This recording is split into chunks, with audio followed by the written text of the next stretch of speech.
present Othello by William Shakespeare.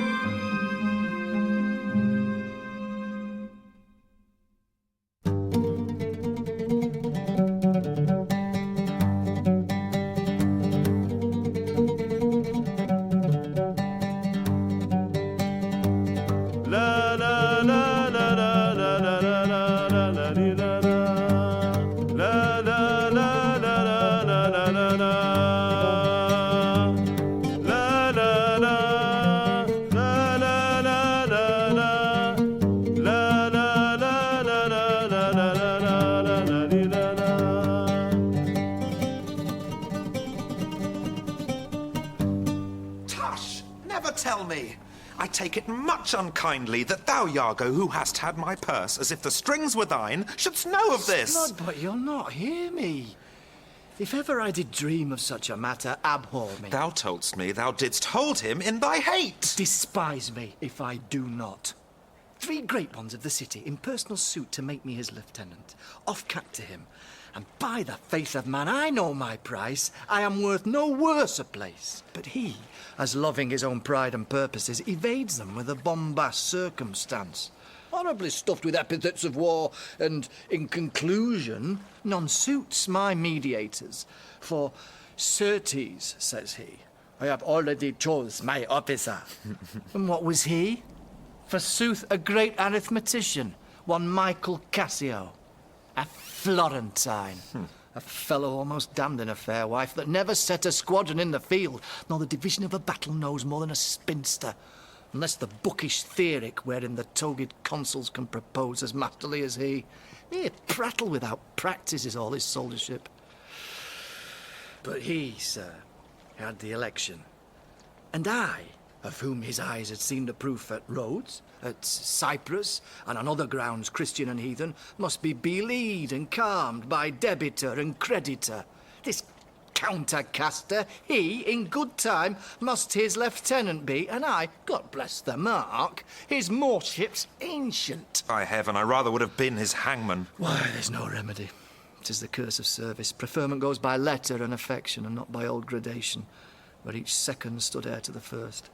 Now, sir, be judge yourself whether I, in any just term, am a find to love them all. I would not follow him, then. Oh, sir, content you. I follow him to serve my turn upon him.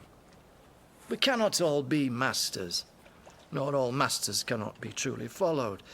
You shall mark many a duteous and knee-crooking knave that, doting on his own obsequious bondage, wears out his time, much like his master's ass, for naught but provender, and when he's old, cashiered. Whip me such honest knaves. Others there are who, trimmed in forms and visages of duty, keep yet their hearts attending on themselves, and throwing but shows of service on their lords, do well thrive by them, and when they have lined their coats, do themselves homage. These fellows have some soul, and such a one do I profess myself. For, sir, it is as sure as you are Roderigo. Were I the more, I would not be Iago. In following him, I follow but myself. Heaven is my judge, not I for love and duty, but seeming so, for my peculiar end. For when my outward action doth demonstrate the native act and figure of my heart in complement extern, 'tis not long after but I will wear my heart upon my sleeve for doors to peck at. I am not what I am. What a full fortune does the thick lips owe if he can carry it thus. Hey, call up her father. Rouse him. Make after him. Poison his delight, proclaim him in the streets, incense her kinsman, and though he in a fertile climate dwell, plague him with flies. Though that his joy be joy, yet throw such chances of vexation on't as it may lose some colour. Here is her father's house. I'll call aloud. Do, with like timorous accent and dire yell as when by night and negligence the fire is spied in populous cities. What ho! Brabantio! Signor Brabantio, ho! Awake! What ho, Brabantio! Thieves! Thieves! Thieves! Look to your house, your daughter, and your bags! Thieves! Thieves!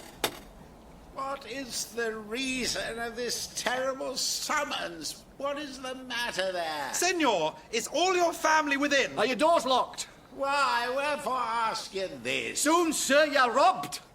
For shame, put on your gown. Your heart is burst, you have lost half your soul. Even now, very now, an old black ram is topping your white ewe. Arise, arise, awake the snorting citizens with the bell, or else the devil will make a grandsire of you. Arise, I say! What, have you lost your wits? Most Reverend Senor, do you know my voice? Not I. What are you? My name is Roderigo. The worse a welcome. I've charged thee not to haunt about my doors.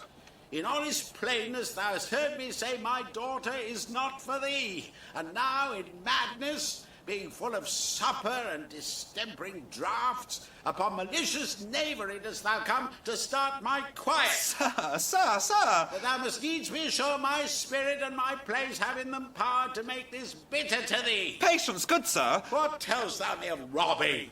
This is Venice. My house is not a grange. Most grave Brabantio, in simple and pure soul I come to you. Soon, sir, you are one of those that will not serve God if the devil bids you. Because we come to do you service and you think we are ruffians, you'll have your daughter covered with the Barbary horse. You'll have your nephews neigh to you. You'll have coursers for cousins and jennets for Germans. What profane wretch art thou? I am one, sir, that comes to tell you your daughter and the Moor are now making the beast with two backs. Thou art a villain. You are the senator. This thou shalt answer. I know thee, Rodrigo. Sir, I will answer anything. But I beseech you, if 't be your pleasure and most wise consent, as partly I find it is, that your fair daughter, at this odd even and dull watch of the night, transported, with no worse nor better guard, but with a knave of common hire, a gondolier, to the gross clasps of a lascivious Moor, if this be known to you, and your allowance, well, we then have done you bold and saucy wrongs. But if you know not this, my manners tell me we have your wrong rebuke. Do not believe that from the sense of all civility I thus would play and trifle with your reverence. Your daughter, if you have not given her leave, I say again, hath made a gross revolt, tying her duty, beauty, wit, and fortunes in an extravagant and wheeling stranger of here and everywhere. Straight satisfy yourself. If she be in her chamber or your house, let loose on me the justice of the state for thus deluding you. Strike on the tinder hoe.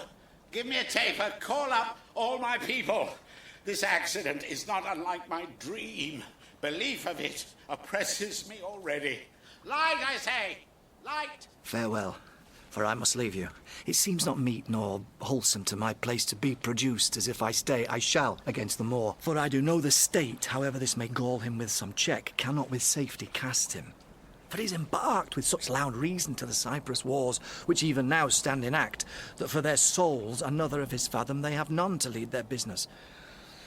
In which regard, though I do hate him as I do hell pains, yet for necessity of present life I must show out a flag and sign of love, which is indeed but sign.